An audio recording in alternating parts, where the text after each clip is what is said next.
ரமலானுக்கு நாம் வாழ்த்து சொல்வதை பார்த்தா பல பேருக்கு கோபம் வரும். இன்னும் 100 முறை கூட மீண்டும் மீண்டும் ரமலான் வாழ்த்துக்களை நாங்கள் சொல்லிக்கொண்டே இருப்போம். அதான் அவர் பாஜகவை நோக்கி தான் அந்த வார்த்தையை பேசுறான்னு எல்லாருக்குமே தெரியும். அதை சொல்லுவதற்கு திராணி இல்லை, நெஞ்சில தைரியம் இருந்தா பேசணும். அவர் வழக்கம் போல அறிவாலயத்துக்கு வந்து பாருங்கன்னு சொன்னதும் அண்ணாமலை அவர்கள் சொன்னார், என்ன டேட்டு சொல்லுங்க, என்ன நேரம்னு சொல்லுங்க, நான் வரேன், சிங்கிளாக வரேன்னு சொல்லும் பொழுது மறுபடி சீறி பாய்வார்னு பார்த்தா அடங்கி போன பட்டாசு மாதிரி. சில பட்டாசுகள் வெடிக்காது, பயம் மட்டும் காட்டும், வெடிச்சிரும் கடைசி வரைக்கும் நம்ம என்னடா அது பற்ற வச்சுக்கிட்டு இருக்கோம், வெடிக்கவே மாட்டேங்குது. அந்த மாதிரி திரு உதயநிதி அவர்கள் வெடிக்காத பட்டாசு. அது மாதிரி இவர் என்ன சொல்கிறாருன்னா, வயிறு எறியட்டும் அப்படின்னு சொல்லி ஒரு மதத்தின் சார்பாக நின்று கொண்டு இன்னொரு மதத்தினரை விமர்சிப்பது அல்லது இன்னொரு மத நம்பிக்கை உள்ளவர்களை இழிவுபடுத்துவது அப்படின்ற நோக்கத்தில் அவர் பேசுறார். நான் என்ன கேட்குறேன்னா, இஸ்லாமியர்களுடைய ரம்ஜானுக்கு வாழ்த்து சொல்லக்கூடிய அவர் விநாயகர் சதுர்த்திக்கு வாழ்த்து சொல்லுவாரான்னு சொல்ல மாட்டார். அதே மாதிரி இந்து பண்டிகைகளுக்கு வாழ்த்து சொல்லுவாரான்னு சொல்ல மாட்டார்.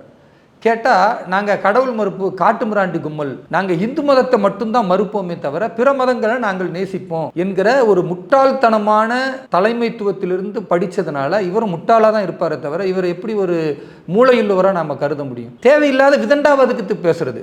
கிறிஸ்தவர் இடத்துல போனால் நான் கிறிஸ்துவன், யாருக்கெல்லாம் வயிறு எரியுதோ எரியட்டும்.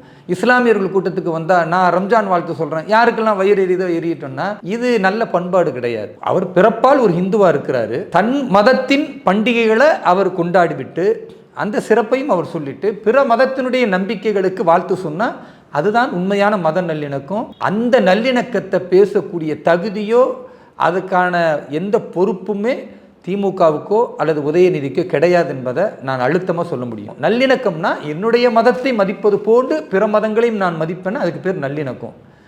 நான் பிறந்த இந்து தர்மத்தை, சனாதன தர்மத்தை, என்னுடைய வாழ்வியல் முறையை நானே இழிவுபடுத்திவிட்டு பிற மதங்களை தூக்கி பிடிப்பேன்னா இது சுயநலத்தின் உச்சம்.